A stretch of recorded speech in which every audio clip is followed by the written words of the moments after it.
이제 신약을 통해서 예수께서 이 땅에 오시는 것부터 신약 성경이 시작됩니다. 마태복음 1장 1절 아브라함과 다윗의 자손 예수 그리스도의 계보라라고 시작을 하고 있습니다. 왜 신약 성경은 예수님의 계보로부터 시작을 할까요? 그것은 왕으로 오신 예수 그리스도, 다윗의 후손, 왕족으로 오신 예수님께서 그 족보 안에 여러분을 넣으셨다는 거거든요.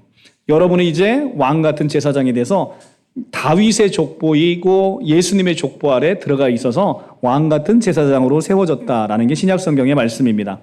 마침내 예수께서는 약속대로, 성경의 약속대로 아브라함과 다윗의 자손으로 이 땅에 오셨습니다. 그리고 이 땅의 구세주로 여호와 하나님으로 이 땅에 오셨습니다. 마태복음 1장 1절 아브라함과 다윗의 자손 예수 그리스도의 계보라.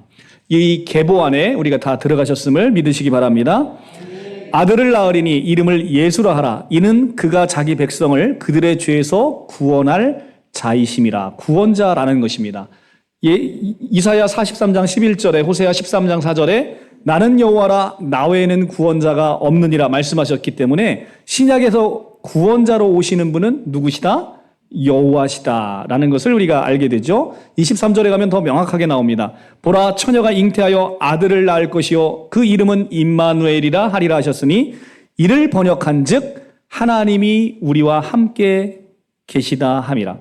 하나님이 우리와 함께 계시다. 이 하나님이 누구예요? 아기 예수 그리스도이란 말이죠. 그분이 임마누엘이고 바로 그 아이가 우리와 함께 있는데 그것은 하나님이 우리와 함께 계시는 것이다 라고 이야기를 하고 있습니다. 바로 이 아기 예수는 바로 만왕의 왕이시요 하나님이시요 여호와심을 우리가 알게 되는 것이죠.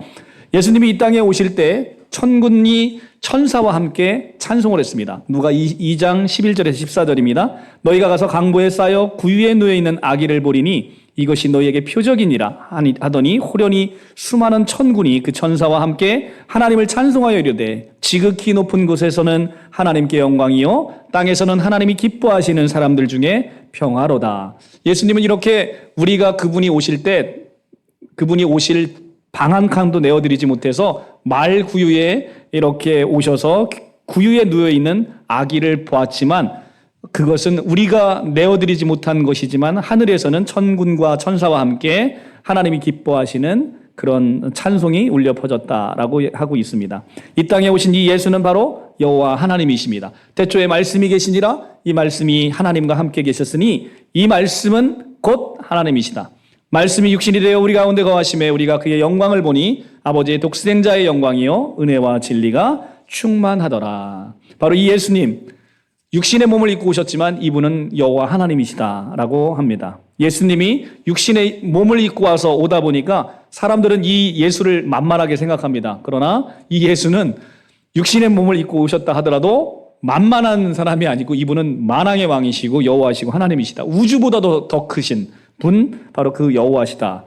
그리고 예수께서는 자신이 오시겠다고 한 그 메시아임을 스스로 선포하셨습니다. 누가 4장 18절에서 21절 주의 성령이 내게 임하셨으니 이는 가난한 자에게 복음을 전하게 하시려고 내게 기름을 부으시고 나를 보내사 포로된 자에게 자유를 눈먼 자에게 다시 보게 함을 전파하여 눌린 자를 자유롭게 하고 주의 은혜의 해를 전파하게 하려 하심이라 하셨더니 이 이사야 글이 오늘 너희 귀에 응하였느니라 하시니 아멘. 오늘 이 글이 우리 사랑하는 성도님 모두에게 응하시기를 축복합니다.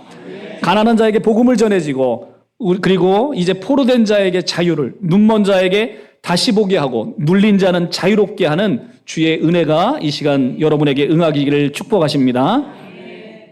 이렇게 우리는 세상으로부터 눌리고 마귀로부터 눌리고 사로잡힌 것에서부터 이제 예수께서 우리를 자유롭게 하십니다.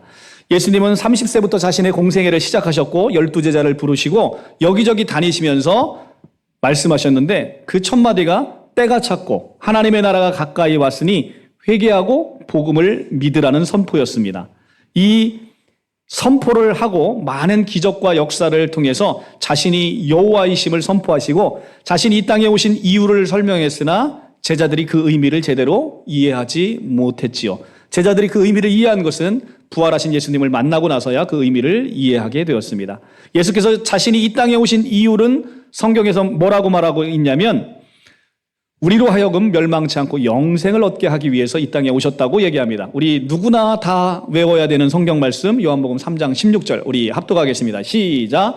하나님이 세상을 이처럼 사랑하사 독생자를 주셨으니 이는 그를 믿는 자마다 멸망하지 않고 영생을 얻게 하려 하심이라. 아멘. 자, 이 성경 말씀은 11월 2일 날 1박 2일 우리 수련회 갔을 때 우리가 한번 외우기 경연대회를 요한복음 3장 16절로 하겠습니다. 이 성경 구절을 못 읽으시면 밥을 안 줄 계획입니다. 네. 그리고 많은 사람들을 섬기고 자기 목숨을 대속물로 주기 위해서 이 땅에 오셨다는 거예요. 마태복음 20장 28절 시작. 인자가 온 것은 섬김을 받으려 함이 아니라 도리어 섬기려 하고 자기 목숨을 많은 사람들의 대속물로 주려 함이니라. 아멘. 인자가 온 것은 뭐랍니까? 섬김을 받으려 함이래요? 아니면 섬기려고 오셨대요? 섬기려고. 그러니까 여러분 예수를 자꾸 섬기려고 하지 마세요. 예수님은 섬김을 받으러 온 게 아니라고요. 여러분들이 예수님이 섬김을 받을 사람이 없어서 여러분을 택해서 섬김을 받으려고 하는 게 아니라 여러분을 택해서 여러분을 섬기려고 예수님이 이 땅에 오셨답니다. 할렐루야 아닙니까? 만왕의 왕이신 그분이 여러분 발 앞에 엎드려서 여러분의 발을 씻기신대요. 제자들의 발을 씻기듯 여러분의 인생을 씻기시고 여러분의 발을 씻기시고 여러분의 삶을 씻기신답니다. 이보다 더 놀라운 일이 어디 있어요? 만왕의 왕이신 그분이 뭐가 부족해서 여러분을 섬깁니까? 그런데 그게 그분에게 기쁨이라는 거예요. 그러니까 교회 오셔서 하나님을 열심히 섬기려고 하지 말고 하나님의 은혜를 누리시고 그분으로부터 섬김받고 그분과 함께 동행하시기를 간절히 축원합니다. 그게 넘치면 우리에게 행함은 저절로 오게 돼 있다. 은혜를 너무 많이 드셨는데 아직도 섬김이 부족하다고 생각하시는 분은 자기 욕심인 줄 믿으시기 바랍니다. 은혜를 이제 많이 드신 분은 섬기셔야죠. 이제 하나님께서 내가 너희를 사랑한 것 같이 너희가 서로 사랑하라 이렇게 말씀하셨잖아요. 그러니까 예수님의 사랑을 못 받았다 생각하시는 분은 절대 남을 섬길 수도 없고 섬겨서도 안 되는 거예요. 왜냐하면 그건 누구의 자랑입니까? 내가 하나님 사랑을 못 받았는데 누구를 사랑하려고 하면 그게 누구 자랑이에요? 내 자랑이죠. 내 이름을 드러내기 위해서 사랑하는 거 아닙니까? 그거 오래 못 간다는 거예요. 그런 사랑은 할 수도 없고 해서도 안 된다는 겁니다. 그러니까 여러분 먼저 하나님의 사랑을 충만히 누리시기 바랍니다. 그리고 그 받은 사랑만큼 내가 너희를 사랑한 것 같이 하나님이 여러분 사랑한 만큼만 사랑하세요. 그러면 이 세상은 가장 아름다운 세상으로 변합니다. 그러니까 여러분 하나님이 먼저 여러분 사랑하시는 걸 충만히 누리시기 바랍니다. 사랑 받으시면 받으신 만큼 사랑 주시기 바랍니다. 자, 예수님이 우리를 구원하시기 위해서 이렇게 대속물로 오셨고요. 우리를 구원하기 위해서는 반드시 죽어야 하는 이유가 있습니다. 아까 창세기 2장 17절에서 너희가 이 선악과를 먹게 되면 반드시 너희가 정령 죽으리라 반드시 죽으리라 하셨기 때문에 하나님은 약속에 신실하신 분이에요. 우리를 거저 용서하실 수 없어요. 우리가 죄를 지었기 때문에 하나님은 우리를 구원하시려면 사람을 반드시 죽이셔야 돼요. 그렇기 때문에 하나님이신 그분이 이 땅에 말씀이 육신을 입고 오셔야 되는 이유는 사람이 죽어야 되기 때문에 이 땅 가운데 오셨다. 근데 왜 하나님이셔야 되느냐? 그냥 사람이 죽으면 그 사람의 죄값밖에는 안 되는데 시공간을 초월하신 분이 사람이 되시면 온 인류 아담부터 마지막 인생까지를 다 담으실 수 있는 거죠. 노아의 방주에 구원을 위해서 담듯이 하나님 안에 다 담을 수 있는 거예요. 구원받을 백성을. 그래서 바로 우리의 구원자는 반드시 여호와 하나님이셔야 되고 반드시 대속물이 되기 위해서 사람이셔야 됐다. 이것이 성경의 핵심입니다. 그래서 이렇게 오셨고 이렇게 너희가 정령 죽으리라 말씀하셨기 때문에 모든 인류는 아담 이후로 죄에 빠지고 죄값으로 사망에 이르게 되었습니다. 자, 로마서 5장 12절 그러므로 한 사람으로 말미암아 죄가 세상에 들어오고 죄로 말미암아 사망이 들어왔나니 이와 같이 모든 사람이 죄를 지었으므로 사망이 모든 사람에게 이르렀느니라. 우리는 반드시 죽습니다. 우리는 이제 얼마 있다 죽을 거예요. 근데 그 죽음은 우리의 죄값이라는 거예요. 우리 육신의 죄값인 거예요. 우리의 영적인 죄값은 이미 예수께서 치르셨죠. 우리의 육신의 죄값도 치렀습니다. 그러나 우리가 부활하기 위해서는 우리 육신이 죽어야 되는 거예요. 그래서 이 죄 많은 육신의 몸은 죽고 이제 죄 없는 이제 신령한 몸으로 우리는 부활할 것이다 라고 성경은 이야기합니다. 율법 아래 놓여 모든 불의한 자는 이제 하나님의 진노를 쏟아지게 되는 것밖에는 남은 게 없어요. 율법 아래 놓여 있는 우리 옛사람 아담은 모든 불의한 자는 이제 하나님의 진노가 쏟아져요. 로마서 1장 18절 하나님의 진노가 불의로 진리를 막는 모든 사람의 경건하지 아님과 불의에 대하여 하나님으로부터 나타나니. 하나님은 불의를 견디시지 못하는 거예요. 그러니까 그렇게 사랑했던 아담도 쫓아낼 수밖에 없는 거죠. 죄와 하나님은 같이 거할 수가 없다라는 것입니다. 이제 율법 아래에 있는 모든 자가 하나님의 심판 아래 놓이게 되었고 이제 율법 외에 한 의가 나타나서 우리를 의롭게 할 방법이 나타났다고 얘기합니다. 우리는 율법 안에 놓여 있으면 율법을 지켜야만 의인이 되는 거예요. 근데 율법을 우리가 지킬 수 있다 없다? 613가지 중에 한 가지를 못 지키면 몇 점이다? 빵점이다. 율법은 99점, 98점 이게 없어요. 그냥 100점 아니면 빵점이라고 성경에 되어 있습니다. 그렇기 때문에 율법을 지킬 수 없는 우리는 심판 아래 놓이게 되었는데 그 율법 외에 하나님의 한 의가 다른 의가 나타났다는 거예요. 율법을 다 지키면 그것이 의인데 그거 외에 한 의가 나타났다는 겁니다. 로마서 3장 19절 21절 우리가 알거니와 무릇 율법의 말하는 바는 율법 아래 있는 자들에게 말하는 것이니 이는 모든 입을 막고 온 세상으로 하나님의 심판 아래 있게 하려 함이라. 이 무슨 말이냐면 율법 아래 놓이게 되면 율법 못 지키면 하나님의 심판 아래 놓이게 되잖아요. 근데 내가 율법을 못 지켰으니 하나님의 심판하셔도 내가 할 말이 없다는 거예요. 그래서 이는 모든 입을 막고 온 세상으로 하나님의 심판 아래 있게 하려 합니다. 하나님의 심판이 정당하다는 겁니다. 왜? 우리가 죄인이기 때문에. 그러므로 율법의 행위로는 그 앞에 의롭다 하심을 얻을 육체가 없나니 율법으로는 죄를 깨달음이라. 아, 내가 율법을 못 지키는 죄인이구나. 율법을 지키는 게 하나님의 뜻인데 그것을 지키지 못하는 죄인이구나. 그러나 이제는 여기서 우리 개역 한글 성경과 개역 개정 성경에서 나타나지 않는 그러나라는 이 단어가 누락이 되어 있습니다. 원어 성경에는 있는데 영어 성경에는 번역이 되어 있어요. But now. 그러나 이제는. 그러나 이제는 율법에 하나님의 한 의가 나타났으니 율법과 선지자들에게 증거를 받은 바로 그것이다. 그게 바로 뭐다? 바로 그것이 예수 그리스도이시다. 3장 22절 곧 예수 그리스도를 믿는 믿음으로 말미암아 모든 믿는 자에게 미치는 하나님의 의인이 차별이 없느니라. 이제 율법을 지켜야 의인이 되는데 그거 할 필요가 없다는 거예요. 왜? 예수께서 율법을 완벽하게 지키셔서 믿는 자에게 선물하신다고 하니까 예수로 믿는 거예요. 예수를 믿는 거예요. 아, 저분이 나로 말미암아 내 모든 죄값을 치루셨고 율법을 완벽히 지키셔서 나에게 선물하시는구나. 그걸 믿는 믿음을 의로 여긴다라고 얘기하니 이제 우리는 할렐루야 하는 것이죠. 아니 그렇게 쉬우면 누구는 구원 못 받아? 근데 꼭 그 사람이 안 믿어서 구원을 못 받아요. 그렇게 쉬우면 지가 좀 믿어보지. 자기가 안 믿어서 구원을 못 받아요. 아, 예수만 믿으면 구원받아? 구원받아. 아니, 그렇게 쉬우면 누가 못 받아? 근데 그 사람이 못 받아요. 너무 희한한 거 아니에요? 그렇게 쉽다고 얘기하는데 그 쉬운 걸 못 하는 거예요. 그게 참 안타까운 거죠. 자, 우리가 아까도 얘기했죠? 자우문설주와 임방의 어린 양의 피를 바르라고 해요. 그걸 보면 하나님의 심판이 넘어간대요. 근데 그걸 믿지 못하고 바르지 못하는 거예요. 마찬가지 너무 쉬운 거죠, 우리에게는. 근데 이 너무 쉬워서 사람들이 믿지 못하는 것이죠. 그렇죠? 너무 엄청나면 믿지 못하잖아요. 제가 다음 주에 저희 교회 오면 제가 통장에다 100억씩 꽂아드리겠습니다. 너무 엄청나니까 사람들이 못 믿어요. 그죠? 못 믿어요, 그거를. 에이, 무슨 100억은 저도 없는 100억을 저를 어떻게 줘? 이렇게 얘기하는 거죠.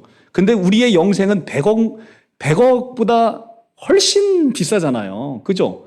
여러분 100억 줄 테니까 여러분 목숨하고 바꿀래요? 안 바꾸죠. 여러분 얼마짜리예요, 지금? 여러분 얼마짜리 인생입니까? 지금 여러분은 100억 줘도 안 바꾸면 최소 100억은 넘는 거 아니에요? 여러분 굉장히 부자십니다. 옆에 쳐다보고 부자십니다. 한번 해보세요. 부자십니다. 네, 부자십니다.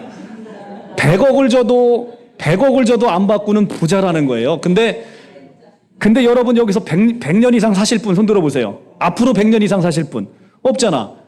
근데 하나님이 주시는 생명은 어떤 생명이다? 영원한 생명. 꺼지지 않는 생명. 시간에 구속받지 않고 영원한 생명. 그 생명을 주셨다고 하니 그거는 얼마짜리예요 도대체? 그건 뭐 수천조를 줘도 못 사는 생명이죠. 여러분은 수천조의 생명을 지금 가지고 있는 거예요. 할렐루야? 이거 너무 엄청나니까 안 믿어지는 거. 내가 다음 주에 100억을 준다고 해도 안 믿어지는 것처럼 너무 엄청나서 이게 안 믿어지는 거예요.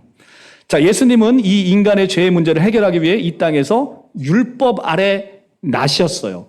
율법 아래 예수님을 나게 하신 이유는 뭐냐면 우리가 율법 아래 종로로 타고 있기 때문에 거기서 해방하시기 위해서 그런 거예요. 근데 그 해방은 그냥 해방을 할 수 있다 없다? 없다는 거예요. 그 죄값을 받아야 되는 거예요. 그래서 갈라디아서 4장 4절 5절 때가 참에 하나님이 그 아들을 보내사 여자에게 나게 하시고 율법 아래 나게 하신 것은 율법 아래 있는 너희들을 속량하시고 우리로 아들의 명분을 얻게 하려 하기 위해서 율법 아래 이 땅 가운데 그 지극히 높으신 하나님께서 말씀이 육신이 되어 인간 세상으로 오시게 된 이유가 바로 그거라는 거예요. 여러분들을 율법의 저주에서 놓이게 하려고. 그런데 아직도 율법 지켜서 구원받으려고 하는 어리석은 종교인들이 있다는 거예요. 그건 기독교 안에도 수두룩하게 있는 거예요.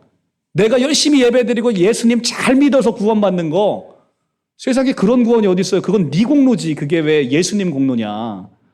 우리는 예수님을 잘 믿을 수도 없어요. 그리고 우리가 예배드려서 구원받으면 그게 누구 공로야? 여러분 공로지. 그게 하나님 공로예요? 내가 잘 예배드려서 지켜낸 건데 그 세상에 그런 구원 없다는 거예요. 하나님이 거저 주시는 거예요. 공짜로. 그것이 예수께서 다 이루신 거. 그래서 이 땅에 오신 거란 말이에요. 바로 이것이 하나님의 놀라운 은혜. 너희는 그 은혜에 의하여 믿음으로 말미암아 구원을 받았으니 이것은 너희에게서 난 것이 아니요 하나님의 선물이라. 이 선물을 거절하는 게 죄라는 거예요. 이 선물을. 자, 이제 예수를 믿지 아니하는 것이 죄라고 성경은 분명히 말합니다. 요한복음 16장 9절 시작. 죄 대하여라 함은 그들이 나를 믿지 아니함이요. 아멘. 이게 죄라는 거예요. 이게. 내가 세상에서 짓는 죄가 아니고 이제 가장 큰 죄는 뭐냐면 하나님이 너 때문에 이 땅에 와서 네 죄값을 다 받고 너를 구원하려고 했는데 그 은혜를 거절하는 게 성경은 죄다. 가장 큰 죄다. 이렇게 얘기를 하고 있는 거예요. 여러분이 상식적으로 생각해도 그렇지 않습니까? 여러분의 가장 귀중한 생명을 누구를 위해 줬는데 그 은혜를 은혜되게 생각하지 않는 것. 그게 가장 큰 죄라는 거죠. 그런데 여전히 사람들이 먹여주고 병을 치유하는 예수만 좋아합니다. 이게 우리 그냥 종교인들이에요. 그냥 세상의 종교도 다 이런 거잖아요. 잘 맞고 잘 살고 내가 교회 안 나오면 저주받을 것 같고 뭔가 좀 안 좋은 일이 생길 것 같고 다음 주에 시험이 있는데 시험을 잘 못 볼 것 같아. 이런 생각이 우리에게 갖고 있잖아요. 그래서 그것을 위해서 그냥 붙어 있는 거, 이건 세상 종교도 다 하는 거예요. 기독교는 그게 아니라는 거예요. 기독교는 그거를 넘어선다는 거예요. 그거를. 이 모든 게 너희에게 있어야 하시는 줄 하나님이 아신다는 겁니다. 다 너희들이 그거 구하지 않아도 너희에게는 그거 다 채워줄 거야. 왜? 내가 너 아버지니까. 어떤 아버지가 자기가 배부르고 방따시게 있으면서 자식은 한 대로 내보내면서 굶어 죽이는 부모가 어디 있습니까?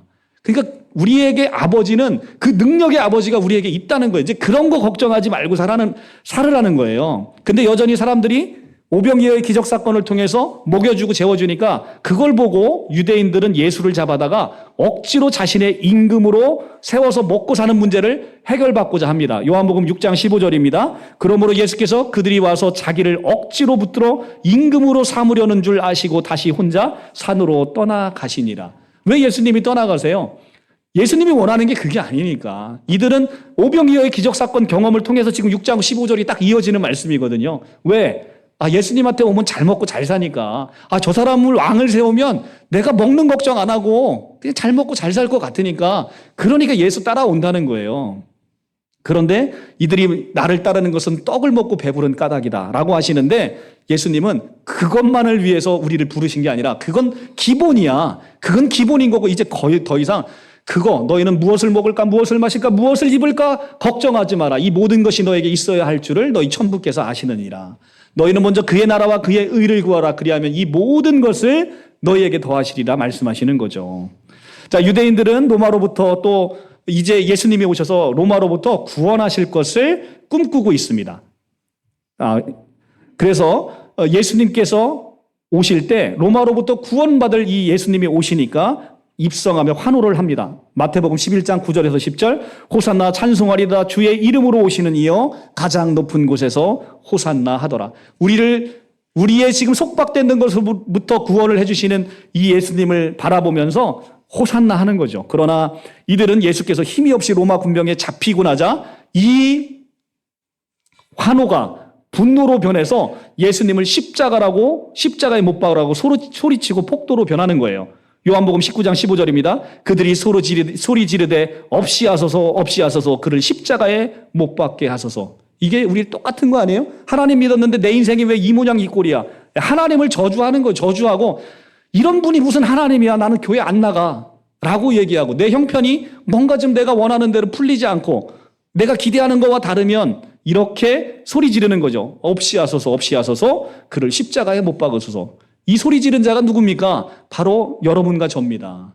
예수님을 십자가에 못 박으라고 소리 지른 자가 바로 우리란 말이죠. 세상에서 이렇게 우리가 하나님을 오해하고 하나님이 이 땅에 무엇하러 오셨는지 본질이 무엇인지를 놓치고 살아가면 그러면 우리도 늘 이렇게 이 예수님을 십자가에 못 박으라고 소리지는 그런 어리석은 인간이 되고야 말 것입니다. 하지만 예수께서는 이 율법의 저주에서 우리를 해방시키기 위해서 오셨죠. 예수님의 본질은 이제 죄된 곳에서 우리를 해방시키고 영원히 이제 우리가 육신의 생명이 끝나고 나면 이제 지옥불에 떨어질 불쌍한 인생을 구원하기 위해 이 땅 가운데 오셨다는 거예요.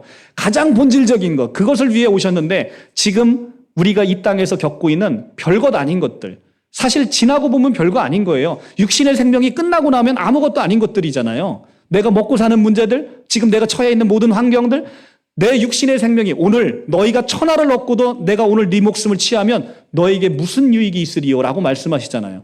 우리의 생명이 없으면 아무것도 아닌 그곳에 우리는 목숨 걸고 살아가고 있죠. 많은 인생들이. 그러니까 불쌍하다는 겁니다. 거기부터 해방시켜 주시기 위해 이 땅에 오셨다는 겁니다. 갈라디아서 3장 13절 그리스도께서 우리를 위해서 저주를 받은 바 되사 율법의 저주에서 우리를 속량하셨으니 기록된 바 나무에 달린 자마다 저주 아래 있는 자라 하였음이니라. 아멘. 그리스도께서 십자가에 달려서 우리를 속량하셨으니 여러분 이 시제를 잘 보셔야 됩니다. 이 시제 속량하셨으니 시제를 잘 보셔야 되는 거예요.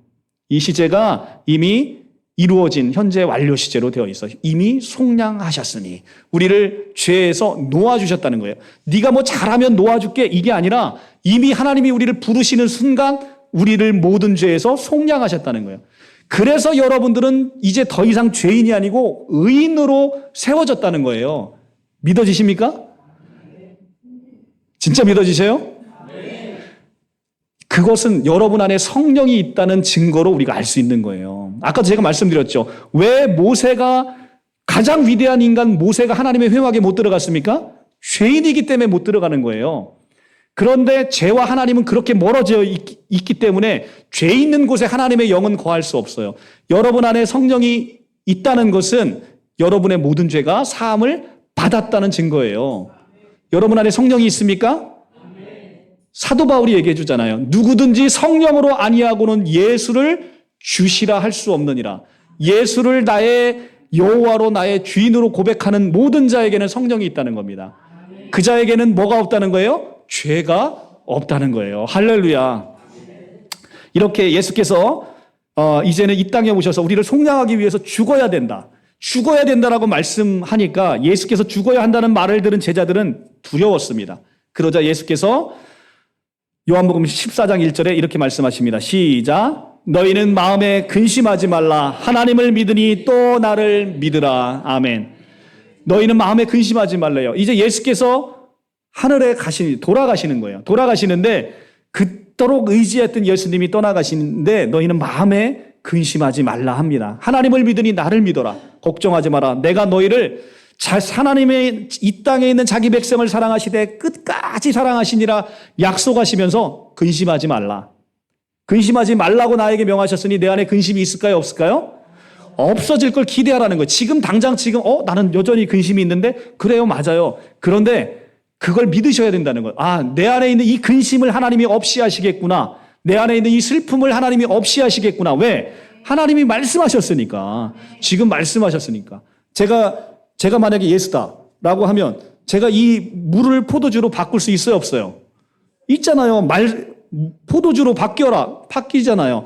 근데 지금 말씀이 여러분 안에 말씀하는 거예요. 근심하지 말아라. 근심하지 말지어다 하면 근심이 싹 사라지는 것을 우리가 경험하게 되는 것이죠. 그래서 우리는 말씀을 읽는 거예요.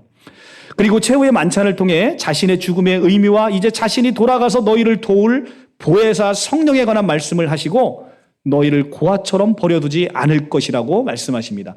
그래서 근심하지 말라는 거예요. 나는 가지만 내가 가는 것이 너희에게 더 유익하다. 왜? 이제는 성령이 오셔서 나는 육신의 한계를 입고 이 땅에 오셔서 너희 12명밖에는 케어하지 못하지만 성령에 오시면 지구촌 모든 이들에게 하나님의 영이 함께하는 놀라움이 우리에게 있기 때문에 보혜사 성령을 약속하신 거죠. 요한복음 14장 16절 내가 아버지께 구하겠으니 그가 또 다른 보혜사를 너희에게 주사 영원토록 너희와 함께 있게 하리니 어떻도록? 영원토록 너희와 함께 있게 하리니 이는 진리의 영이라 세상은 능히 그를 받지 못하니 이는 그를 보지도 못하고 알지도 못함이라. 그러나 너희는 그를 아나니 그는 너희와 함께 거하시며 너희 속에 계시겠습니다. 내가 너희를 고아와 같이 버려두지 아니하고 너희에게 오리라. 우리를 고아와 같이 버려두지 않는답니다. 예수님 돌아가시고 나서 바로 성령이 임하시죠. 승천하시자마자 열흘 만에 성령이 임하시잖아요. 그러니까 우리를 고아처럼 버려두지 아니하시고 늘 우리와 함께 하시겠다는 그 약속을 지키신 것이죠. 그게 2000년 후에 어떤 인간의 몸뚱어리로 쏙 들어가서 온 그런 보혜사가 아니고 하나님의 성령이시고 하나님의 영이 죄 많은 여러분 안에 예수의 보혈을 발라서 깨끗하게 한 후에 그 다음에 여러분 한 사람 한 사람에게 다 예수 그리스도의 영이 하나님의 성령이 임재하게 된다는 거예요. 그러니까 여러분의 몸은 지금 뭐를 담고 있는 몸이에요? 하나님의 거룩한 영. 그러니까 그 성전, 구약 성경의 대제사장도 1년에 한 번밖에 자기 죄를 다 속한 다음에 들어갈 수 있는 그 거룩한 곳을 누구로 만들어버렸다? 여러분으로 만들어버렸다는 거예요. 하나님이 여러분을 그렇게 깨끗하게 만드시고 그 안에 날마다 거하셔서 여러분의 음성을 들으시겠다 하신 겁니다. 세상에 이런 복음이 어디 있습니까? 놀랍지 않습니까? 그렇죠? 갑자기 그 생각이 나네. 이 얘기를 하다 보니까 저희 어머님이 원래 제가 설교 시간에 다른 얘기 거의 안 하잖아요. 근데 갑자기 이 얘기를 하니까 그 생각이 나네요. 저희 어머님이 예전에는 시골에 동네에 행상들이 있었잖아요. 행상이 있으면 날이 어두워지면 다음 집으로 못 가요. 그래서 그 동네에서 자야 되는데 여자분이 행상이 오시면 꼭 그 자는 집이 우리 집이었어요. 우리 집. 우리 어머님이 꼭 우리 집에서 아버님이 일찍 돌아가셔서 그러셨는지 항상 우리 집에서 거하셨습니다. 그런데 그 어떤 사람을 재워준다는 것도 그게 사실 그분이 세상적으로 존귀한 분이면 그것도 영광인데 하나님이 우리를 거처 삼으셔서 내 안에 영원토록 거하신다는 것 이거보다 놀라운 축복이 어디 있습니까? 이렇게 죄악 중에서 이제 영원히 불못에 떨어질 수 없는 죄악된 인생을 하나님이 복되게 하시고 거룩하게 하셔서 하나님이 거기 이제 내가 너와 함께 거하겠다. 내가 너희 집에 거하야겠노라 라고 얘기하잖아요. 그죠? 이게 바로 우리의 모든 죄성을 하나님이 깨끗하게 하신 다음에 들어가시는 것이죠. 너무나 놀라운 얘기가 아닐 수 없습니다. 삭개오의 집이 어떻게 해서 구원에 이르렀습니까? 삭개오가 예수님 보기를 너무 간절히 원해서 뽕나무에 올라가서 예수님 오는 걸 쳐다보잖아요. 예수님 말하시잖아요. 오늘 내가 너희 집에 유하여야 되겠느라 라고 얘기하시잖아요. 오늘 내가 너희 집에 유하여야겠노라. 아멘. 지금 하나님 말씀하시는 거죠. 죄악 가운데 가득 있는 너를 딱 지칭하면서 내가 오늘 너희 집에 유하여야겠노라. 우리를 거쳐 삼으셔서 성령께서 지금 오시는데 하나님 안 돼요. 우리 집 너무 더러워요. 우리 집 너무 더러워서 못 옵니다. 그죠? 우리 손님 온다고 할 때 가끔 그러죠. 우리 집은 안 돼. 우리 밖에서 만나. 우리 집은 안 돼. 너무 더러워서 안 돼. 지금 만왕의 왕이 우리 집에 오신다는데 나를 쳐다보니까 너무 더러워서 오지 못할 것 같아요. 하나님 지금 너무 더러워서 못 올 것 같아요. 목욕탕 가자 그러면 꼭 때가 많아서 못 간다는 사람이 있어요. 목욕탕은 뭐하러 가는데요? 때 밀러 가는데 때가 많아서 못 간대요. 세상에 이런 어리석은 자가 어디 있습니까? 그죠? 여기는 누가 청소하고 오시는 거예요? 예수님이 보혈을 싹 발라서 깨끗하게 청소하고 그분이 청소하고 그분이 오시는 거예요. 입주 도우미까지 싹 데리고 오시니 얼마나 깨끗해요. 그렇죠? 그러니까 너무나 감사한 일이죠. 우리 예수님은 바로 이러신 거죠. 우리에게 청소를 원하시는 게 아니라 자기가 청소까지 깨끗하게 해놓으시고 거기에 들어오시는 분이시다. 자, 이렇게 세상에서 이제 예수께서는 성령을 보내셔서 우리를 언제 영원토록 함께 계신다고 약속하셨죠. 그리고 세상에서 너희가 환난을 당하나 담대하라 하셨습니다. 그 이유는 뭐예요? 예수께서 세상을 이기셨기 때문에 예수를 믿는 우리도 반드시 세상을 이길 거기 때문에 세상에 담대하라는 겁니다. 요한복음 16장 33절 시작. 세상에서 너희가 환난을 당하나 담대하라. 내가 세상을 이기었노라. 아멘. 어떻게 하라? 너희가 세상에서 환난을 당하나 담대하라. 왜? 예수님이 세상을 이기셨으니까 너희도 반드시 예수님의 함께하는 사람은 반드시 이길 거예요. 그래서 요한복음 5장 4절에서 5절 무릇 하나님께로부터 난 자마다 세상을 이기느니라. 세상을 이기는 승리는 이것이니 우리의 믿음이니라. 이렇게 하나님께로부터 난 자마다 세상을 이기게 돼 있어요. 우리는 하나님으로부터 난 자잖아요. 하나님으로부터 난 자는 세상을 이길 수밖에 없어요. 우리는 이기는 자가 되는 거예요. 성경에서 이긴 자는 없습니다. 이기는 자예요. 오늘도 이기고 내일도 이기고 모레도 이기고 항상 이기는 자가 되는 거예요. 어떤 이긴 자라고 어떤 미친놈이 그런 얘기 하고 다니는데 그건 성경에 없는 얘기예요. 이기는 자, 오늘도 이기고 내일도 이길 거예요. 왜? 예수님이 세상을 이기셨기 때문에 그 안에 있으면 우리도 따라서 이기는 거예요. 그렇죠? 제가 공부를 잘해서 변호사가 됐는데 머리만 변호사예요? 팔, 다리는 변호사가 아닌 거예요? 한 사람이 영광을 얻으면 모든 사람이 영광을 얻는 거예요. 예수님이 세상을 우리의 머리 되셔서 이기셨어요. 그럼 누구도 이긴 거예요? 여러분도 이긴 거예요. 그게 얼마나 놀랍습니까? 우리가 나중에 천국 가면 야, 너 정말 세상에서 엄청나게 내 일을 많이 하고 왔더라? 하나님도 아무것도 안 했는데요? 아니, 너 했어. 언제 했어? 너 바른복음 생명교회 다녔잖아. 하나님을, 나라를 대표해서 니네가 싸워서 다 이겼잖아. 라고 하시는 거예요. 나는 거기 그냥 이름만 올려놨는데 아무것도 한 거 없는데 그게 교회의 놀라운 특권이라는 거예요. 한 사람이 영광 받으면 모든 이들이 영광 받는 거, 그게 교회의 축복이라는 겁니다. 그 영광을 예수께서 받으셨으니 우리도 영광 받을 줄 믿으시기 바랍니다. 또한 예수께서 제자들과 최후의 만찬을 하시면서 제자들의 발을 씻기시고 성만찬을 베푸시면서 새 언약을 세우셨어요. 아까 예레미야 선지자 구약에서 얘기했죠. 예레미야 선지자를 통해서 내가 이제는 새 언약을 세워서 너희 마음 가운데 법을 새겨놓고 나는 너희 하나님이 되고 너희는 내 백성이 되리라 예언하셨잖아요. 그 예언을 예수님이 오셔서 최후의 만찬, 돌아가시기 바로 전날 밤에 제자들에게 이렇게 말씀하셨습니다. 누가 22장 19절 20절 또 떡을 가져 감사기도 하시고 떼어 그들에게 주시며 이르시되 이것은 너희를 위하여 주는 내 몸이라. 너희가 이를 행하여 나를 기념하라 하시고 저녁 먹은 후에 잔도 그와 같이 하여 이르시되 이 잔은 내 피로 세우는 새 언약이니 곧 너희를 위하여 붓는 것이라. 이 잔이 내 피로 세우는 새 언약이랍니다. 그 새 언약은 뭐냐면 다름 아닌 다음 날 있을 십자가의 죽으심으로 일어난 예수의 피로 세우는 언약이라는 거죠. 이제 너희의 모든 죄를 그냥 용서하시고 나는 너희 하나님이 되고 너희는 내 백성이 되는 것. 그 일을 하나님이 다 하시겠다. 예수님이 다 하시겠다.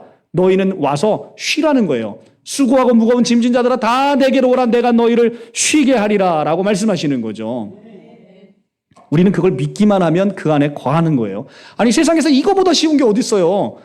다 자기가 해놓고 이거 네가 한 거라고 하는 건데 이거보다 쉬운 게 어디 있습니까? 이 새 언약은 이제 우리를 율법을 지켜서 얻는 언약이 아니고 아무 조건 없이 하나님의 은혜로 죄사함을 주는 은혜의 언약입니다. 히브리서 8장 12절 13절입니다. 내가 그들의 불의를 긍휼히 여기고 그들의 죄를 다시 기억하지 아니하리라 하셨느니라. 새 언약이라 말씀하셨음에 첫 것은 낡아지게 하신 것이니 낡아지고 새하여진 것은 없어져 가느니라. 이게 바로 조건 없는 은혜 언약입니다. 새 언약. 내가 그들의 불의를 긍휼히 여기고 그들의 죄를 다시 기억하지 아니하리라. 여기 조건이 있어요, 없어요? 없어요. 그냥 무작정 용서하시는 하나님의 은혜. 이게 새 언약이라는 것입니다. 그래서 복음 기쁜 소식이라는 거예요. 그래서 내가 오늘 기쁜 소식 복음을 구약과 신약으로 나눠서 여러분에게 드리는 거죠. 기쁘지 않습니까?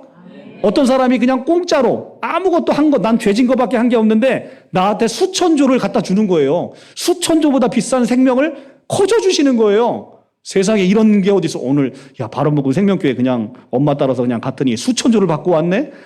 이거보다 큰 복이 어디 있어요. 그죠? 그냥 와이프 데려다 주러 그냥 갔다 왔는데 나는 그냥 거기 가서 수천조를 그냥 교회 갔더니 주네 그냥. 이게 딱 믿어지면 내가 복음을 전할 수 있어요, 없어요? 없어요? 그냥 나만 받는 거예요? 그게 너무 아까워? 그냥 나만 그냥 갖고 있는 거예요? 그 교회 가면 수천조를 막 나눠준다니까, 그냥. 그러면 그냥 막, 그쵸. 제가 늘 얘기하죠. 백화점에서 여러분 루이비통 그 그거를 한정판으로 10개를 100개를 무상으로 준다고 하면 내가 1번 타자로 받아오면 얘기하지 말래도 99명 리스트를 쫙 작성해서 재빨리 전화 돌릴 거 아닙니까? 빨리 가라. 거기 가면 루이비통 공짜로 준다. 근데 사람들이 안 믿어. 야, 얼마나 답답할 거야. 야, 내가 받아왔다니까 가봐 할 거 아니에요? 해요 안 해요? 해요. 예, 그럼요. 그 1,000,000원짜리도 그런데 수천 조를 받았는데 내가 전하지 않는 건 뭐 때문이다? 내가 받았다라는 믿음이 없고 그것이 느껴지지 않기 때문에 그래서 하나님이 얘기하잖아요. 내가 너희를 사랑한 것 같이 사랑하라고 얘기하잖아요. 너 나한테 사랑받지 못하면 너 사랑 안 해도 좋아. 그러니까 우리가 하나님의 사랑을 먼저 받은 자만이 할 수 있는 거예요. 먼저 받지 못하면 복음을 절대 전하지 못하는 거예요. 전하더라도 그건 헛걸 전하는 거예요. 내가 만난 하나님, 내가 누린 하나님을 전하지 않으면 우리는 헛것을 전하는 것이라는 것이죠. 자, 이렇게 이제 예수께서 죽고 우리는 그 피와 살을 먹어야만 영생을 얻고 제사함을 받을 수 있어요. 그래서 예수가 죽으신 겁니다. 요한복음 6장 49절에서 51절 너희 조상들은 광야에서 만나를 먹어도 죽었거니와 이는 하늘에서 내려오는 떡이니 사람으로 하여금 먹고 죽지 아니하게 하는 것이다. 나는 하늘에서 내려온 살아있는 떡이니 사람이 이 떡을 먹으면 어떻게 하리라? 영생하리라. 내가 줄 떡은 곧 세상의 생명을 위한 내 살이니라 하시니라. 그러면 우리가 예수님의 살을 막 식인종 마냥 잡아 뜯어 먹어야 영생한다는 거예요? 그게 아니라 예수님이 우리를 위해 대신 죽으신 그 죽음, 대속적인 죽음을 나의 죽음으로 믿는 사람에게 이 영생의 축복을 준다는 겁니다. 아멘? 아멘. 네, 여러분들 이걸 믿으시면 영생이 그냥 저절로 온다니까요. 아유, 얼마나 영생하고 싶지 않으십니까? 진시황은 불로초를 찾기 위해서 그렇게 다녔는데 결국은 예수님을 못 만나고 죽어버렸잖아요. 우리는 영생을 누리는 축복이 있으시기를 축원합니다. 이 예수의 살과 피를 먹고 마시는 자는 마지막 날에 예수와 같이 부활합니다. 예수께서 이르시되 내가 진실로 너에게 이르노니 인자의 살을 먹지 아니하고 인자의 피를 마시지 아니하면 너희 속에 뭐가 없느니라? 생명이 없느니라. 내 살을 먹고 내 피를 마시는 자는 영생을 가졌고 현재 시제로 되어 있습니다. 영어 성경, 원어 성경 정확하게 보시면 현재 시제로 되어 있습니다. 마지막 날에 내가 그를 살리리니 내 살은 참된 음료요 내 피는 참된 음료로다. 우리는 영생을 가질 거예요? 가졌어요? 가졌어요. 그죠? 오늘 신세계백화점 갔더니 루이비통 하나를 선물 받았어요. 그러니까 그걸 전할 수 있는 거죠. 우리는 교회 왔더니 수천 조의 영생을 받았어요. 그러니까 전하시기 바랍니다. 이 일을 위해서 예수는 애써 구약의 말씀대로 예루살렘에 오셔서 유월절 날 어린 양이 되셔서 잡히시고, 왜냐하면 유월절 어린 양이 누구를 대표하고 있었어요? 예수님. 그러니까 예수님은 언제 죽어야 돼? 유월절 날에 죽으셔야 되는데 실제 유월절 양 잡는 날에 돌아가셨다는 거예요.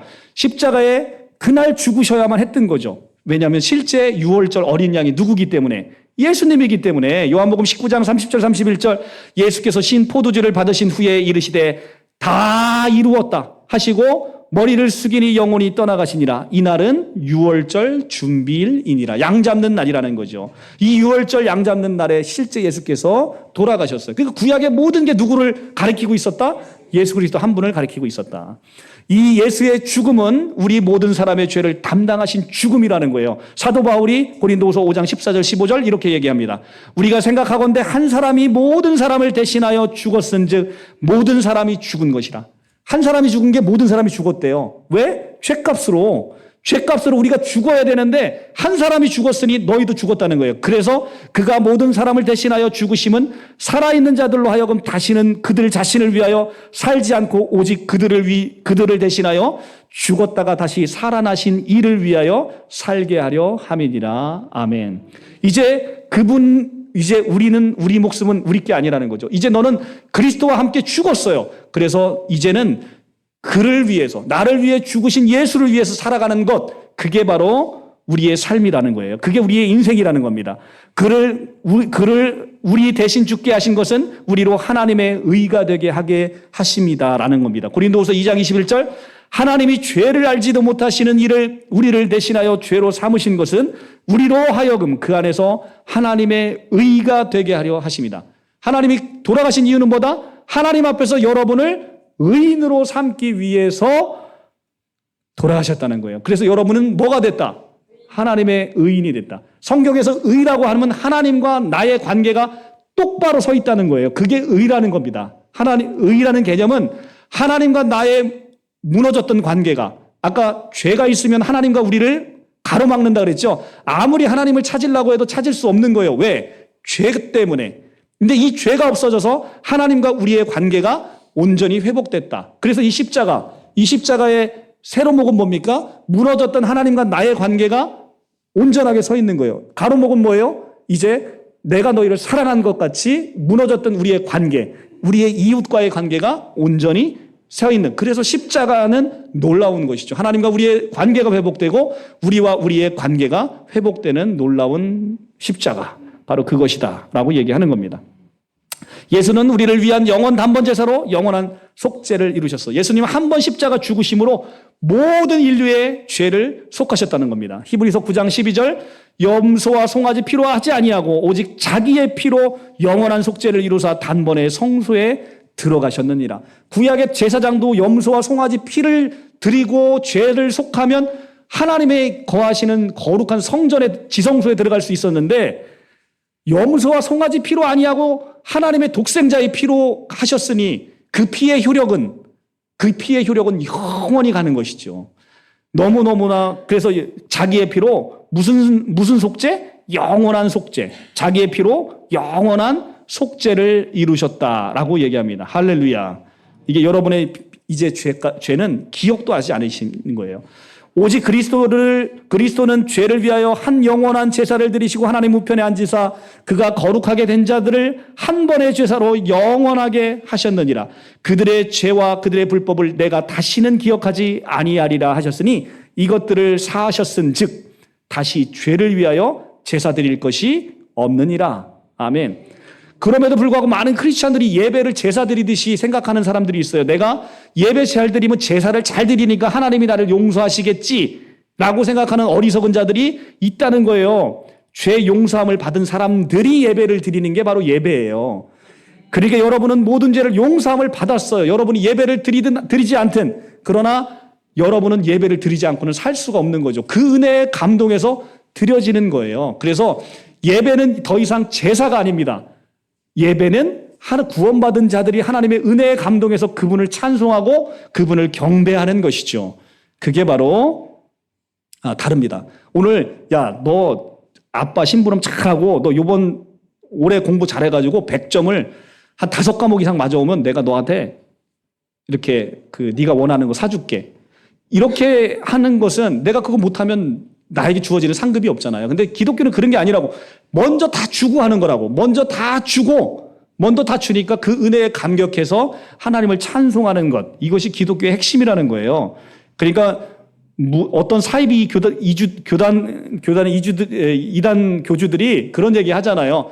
내 말 잘 들으면 내가 너에게 영생을 줄 것처럼 얘기하잖아요. 영생은 이미 예수님에게 줬는데 그 교주가 교묘하게 그걸 빼앗아서 마치 교회에 충성하면 내가 너한테 줄 거 마냥 이렇게 이야기하는 것. 전형적인 사입이죠. 그죠? 예수님의 모든 영광을 가로채는 거죠. 이 모든 건 누가 줬습니까? 예수 그리스도께서 여러분에게 주셨습니다. 할렐루야. 우리 기지개 한번 쭉 펴고 한 10분만 더 하고 이제 마칠 수 있을 것 같습니다. 자, 내가 죗값으로 죽어야 할 그 자리에 예수께서 대신 돌아가시고 영원한 속죄를 단번에 제사로 이루셨습니다. 할렐루야.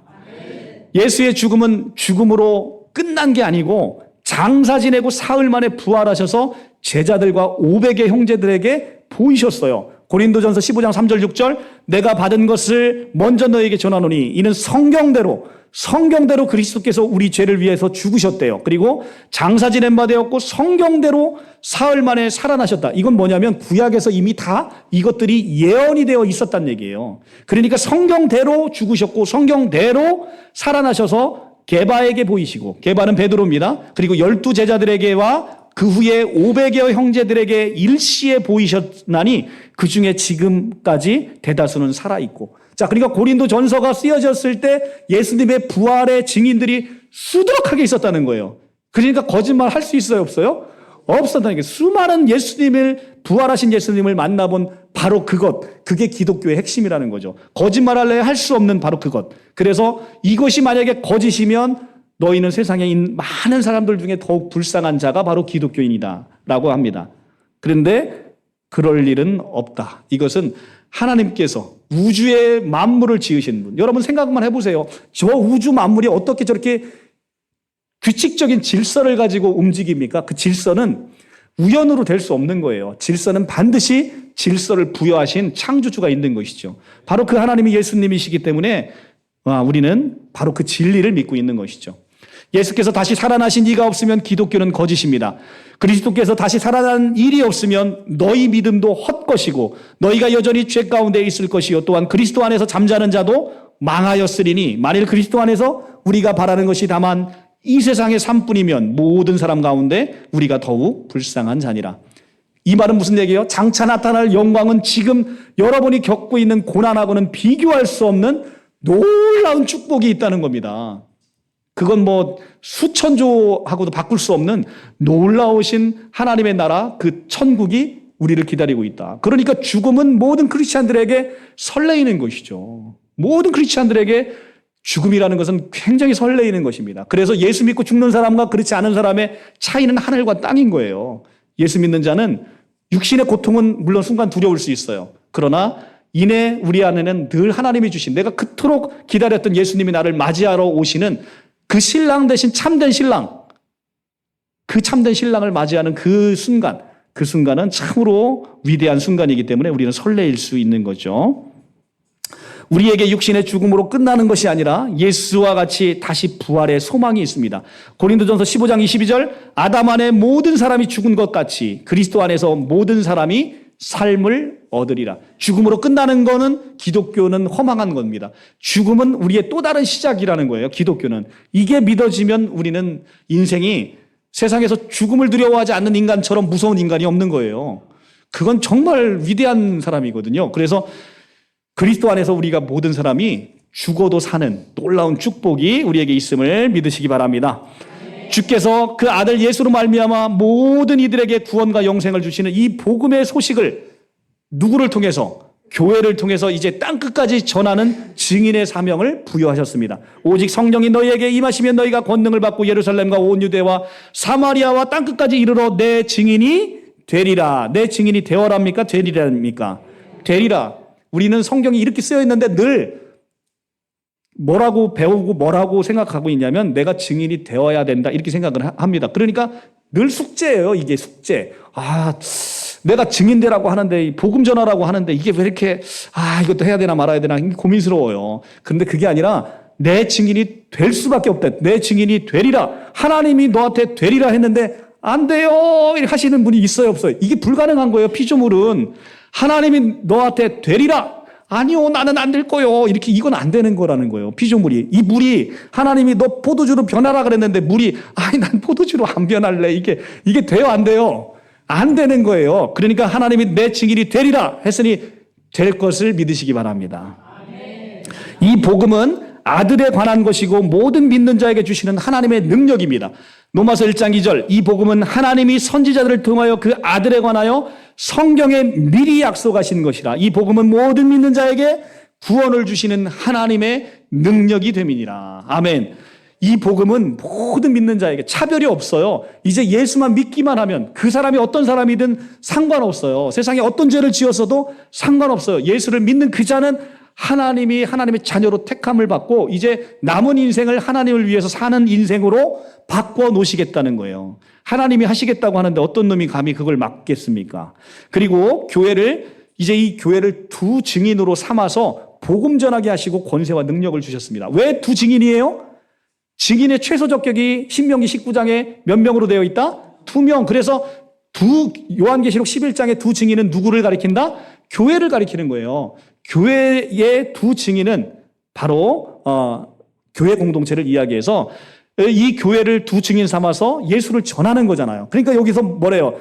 오직 성령이 너희에게 임하시면 너희가 권능을 받고 다만 이렇게 내 증인이 되리라. 여기서 무슨 증인? 내 증인. 그러면 내 증인이면 여기서 내는 누구예요? 예수님. 예수님을 전하는 증인이 되리라라고 누구한테 얘기했어요? 너희에게 얘기했잖아. 너희에게. 너희에게 얘기했으니까 이 너희가 누굽니까? 교회라는 거예요. 교회. 그러니까 너희가 누구다? 증인이다. 그런데 몇 명씩 가야 된다? 2명씩 가야 된다라고 예수님 2명의 제자를 보낸 거 아닙니까? 그래서 2증인인 거예요.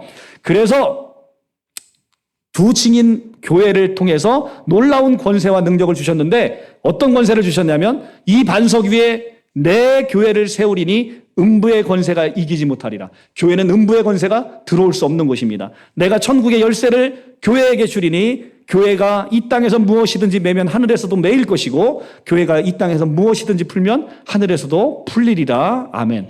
놀라운 권세를 주신 거예요. 이제 하나님이 여러분이 축복하는 자를 축복하실 거예요. 여러분이 그들에게 축복을 베풀어주면 하나님이 그 놀라운 예수 생명을 가득 부어주실 겁니다. 야, 그러니까 여러분들은 지금 얼마씩 뿌리고 다닐 수 있는 거예요? 명절 때 지갑에 내가 어느 날 좀 돈 좀 벌어갖고 막 5만 원씩, 1,000원씩 주다가 5만 원씩 형제들한테 쫙 조카들한테 뿌리면 내 스스로가 어때요? 뿌듯하지 않아요? 뿌듯하잖아요. 근데 이제 그걸 수천조씩 뿌리고 다니시면 된다는 거예요. 저만 기뻐요. 저만 기뻐요. 네. 예수께서 승천하시기 전에 이렇게 우리에게 지상 명령을 주시면서 세상 끝날까지 우리와 함께 있을 것을 약속하십니다. 그냥 너희 혼자 보내면 두려울 수 있잖아요, 세상에. 그런데 예수님이 뭐라고 하시냐면 함께 읽겠습니다. 시작. 그러므로 너희는 가서 모든 민족을 제자로 삼아 아버지와 아들과 성령의 이름으로 세례를 베풀고 내가 너희에게 분부한 모든 것을 가르쳐 지키게 하라. 볼지어다 내가 세상 끝날까지 너희와 항상 함께 있으리라 하시니 항상 있으신답니다. 할렐루야. 이제 두려워할 거 없습니다. 예수님 승천 후에 곧바로 약속하신 성령을 보내주셔서 우리를 고아처럼 버려두지 아니하시고 하나님 당신의 일을 교회를 통해서 이루셨습니다. 사도행전 2장 33절 하나님의 오른손으로 예수를 높이심에 그가 약속하신 성령을 아버지께 받아서 너희 보고 듣는 이것을 부어주셨느니라. 그러니까 이때부터 성령이 우리에게 오심으로 이 성령의 오심은 바로 창세기 6장 아까 6장 3절 나의 영이 영원히 사람과 함께 있지 아니하리니 이는 그들이 육신이 됨이라. 하나님의 영이 죽어버린 그 육신에 떠나 있던 그곳에 하나님의 영이 다시 왔는데 로마서 8장 9절 만일 너희 속에 하나님의 영이 거하시면 너희가 육신에 있지 아니하고 영에 있나니 누구든지 그리스도의 영이 없으면 그리스도 사람이 아니라. 우리가 이제 더 이상 육신에 있다 아니다? 육신에 있지 않고 영에 있게 되었다. 할렐루야. 그 영. 우리는 영에 속한 사람이고 우리 안에 하나님의 거룩한 성령이 오셨습니다. 이 성령의 오심으로 바벨탑 사건으로 혼잡하게 되어 알아들을 수 없었던 언어들이 이제는 들리게 되었습니다. 사도행전 2장 4절이고요. 바벨탑 사건으로 흩어졌던 주님의 자녀를 다시 부르게 되었습니다. 이제 교회는 이제 죄에 빠져 소망 없는 자들에게 예수에게 예수께서 너의 죄를 사하셨다는 기쁜 소식을 전해야 되는 사명을 갖고 있습니다. 디모데 후서 4장 2절입니다. 시작. 너는 말씀을 전파하라. 때를 얻든지 못 얻든지 항상 힘쓰라. 아멘. 이제 이 기쁜 소식을 우리는 전하는 거예요. 그런데 내가 내 안에 이 엄청난 생명이 있는지 모르면 전할 수 있어요? 없어요? 없죠. 모든 사람은 죄 가운데 빠져 죽게 되어 있습니다. 그리고 죽음 뒤에는 심판이 옵니다. 히브리서 9장 27절 한 번 죽는 것은 사람에게 정하여진 것이요 그 후에는 심판이 따르리니. 이제 우리는 무서운 형벌을 기다릴 수밖에 없는 이 죽음 앞에 벌벌 떨게 되어 있습니다. 살후 1장 8절 9절 하나님을 모르는 자들과 우리 주 예수 그리스도의 복음에 복종하지 않는 자들에게 형벌을 내리시리니 이런 자들은 주의 얼굴과 그의 힘의 영광을 떠나 영원한 멸망의 형벌을 받으리로다. 그러니까 사람들은 죽음을 무서워하는 거예요. 죽음의 종로로 타는 이유는 죽음이 우리에게 형벌로 직결되기 때문에 그렇습니다. 계시록 20장 15절 누구든지 생명책에 기록되지 못한 자들은 불못에 던져지더라. 야, 이건 이 뜨거운 곳에서 영원토록 살아야 되는데 그런데 모든 인간은 그래서 죽음에 두려워하면서 죽음의 종노릇하며 살아갑니다.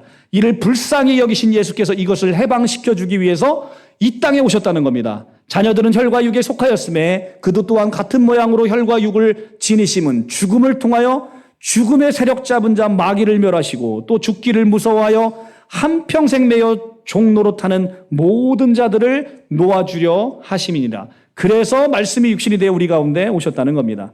이래서 예수를 믿는 우리는 이 무시무시한 심판으로부터 면제를 받았다는 겁니다. 할렐루야. 이제는 영원 불못에 떨어질 우리가 면제를 받았답니다. 로마서 8장 1절 2절 다 같이 합독합니다. 시작. 그러므로 이제 그리스도 예수 안에 있는 자에게는 결코 정죄함이 없나니 이는 그리스도 예수 안에 있는 생명의 성령의 법이 죄와 사망의 법에서 너희를 해방하였음이라. 아멘. 이미 해방하였대요. 해방할 것이 아니라 해방했답니다.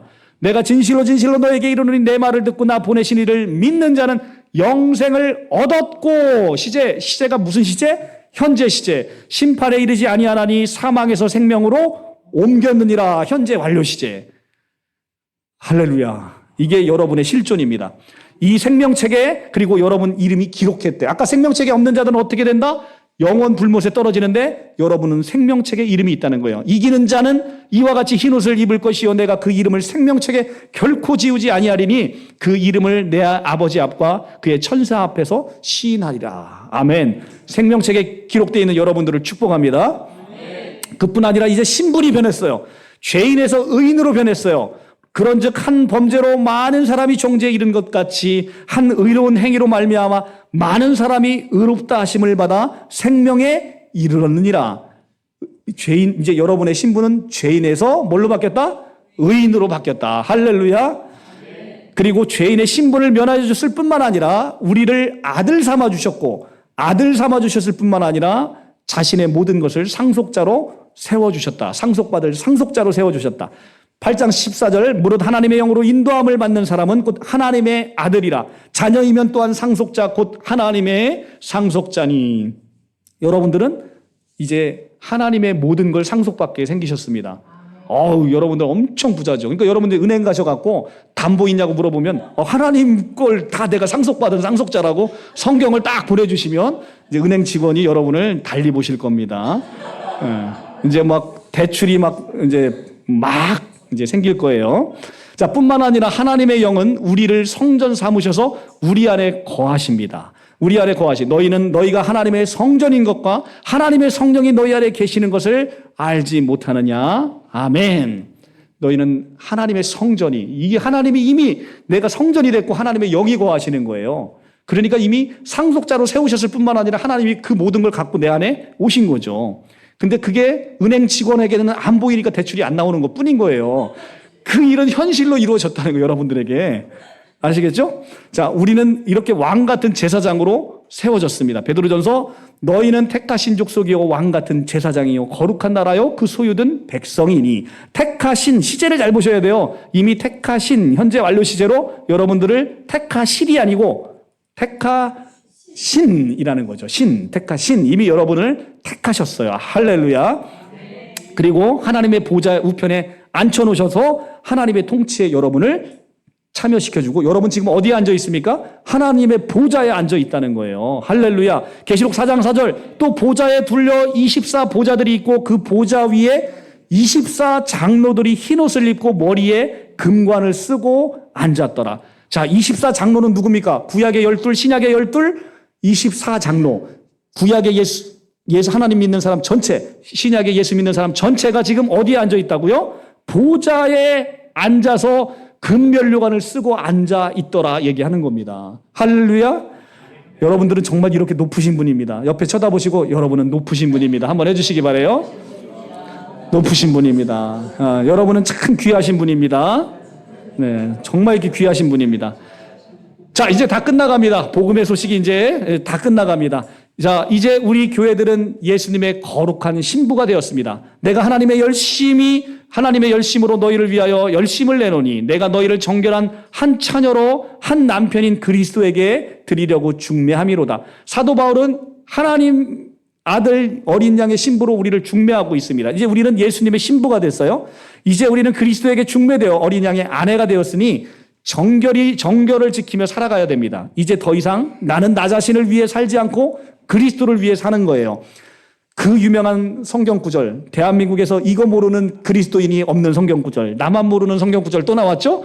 시작. 내가 그리스도와 함께 십자가에 못 박혔나니 그런즉 이제는 내가 사는 것이 아니요 오직 내 안에 그리스도께서 사시는 것이라. 이제 내가 육체 가운데 사는 것은 나를 사랑하사 나를 위하여 자기 자신을 버리신 하나님 아들을 믿는 믿음 안에서 사는 것이라. 아멘. 이제 내가 그리스도와 함께 죽었어요. 이제 내가 사는 건 내 안에 그리스도가 사시는 거지 내가 사는 게 아니다. 이제 나는 그분을 위해 사는 것이다. 그런데 뱀이 우리를 끊임없이 그리스도에게 떠나도록 유혹한다는 겁니다. 고린도후서 11장 3절, 뱀이 그 관계로 하와를 미혹한 것 같이 너희 마음이 그리스도를 향하는 진실함과 깨끗함에서 떠나 부패할까 두려워하노니라. 이 뱀은 머리가 밟혔지만 하와를 유혹했듯이 끊임없이 우리를 그리스도에게 떠나도록 만드는 거예요. 그러니까 여러분들, 우리는 어떻게 해야 됩니까? 이에 우리는 성령의 도우심으로 전신갑주를 입고 영적 전쟁으로 나아가서 기도와 간구로 승리해야 되는 겁니다. 그러므로 하나님의 전신갑주를 취하라. 이는 악한 날에 너희가 능히 대적하고 모든 일을 행한 후에 서기 위함이다. 해서 하나님의 전신갑주를 입어야 된다는 겁니다. 그래야 뱀의 유혹을 받지 않는다는 거예요. 그 전신갑주는 진리의 허리띠, 의의 호심경, 평안의 복음, 믿음의 방패, 구원의 투고, 성령의 검, 곧 하나님의 말씀으로 충만하면 전신갑주를 입고 이제 영적 전투에서 승리해서 우리가 하나님의 신부로서 살아갈 수 있다는 겁니다. 자, 이제 진짜 마지막입니다. 74번까지 있습니다. 74번까지. 그리고 다시 오실 주님을 이제 이 전신갑주를 입고 지키는 거예요.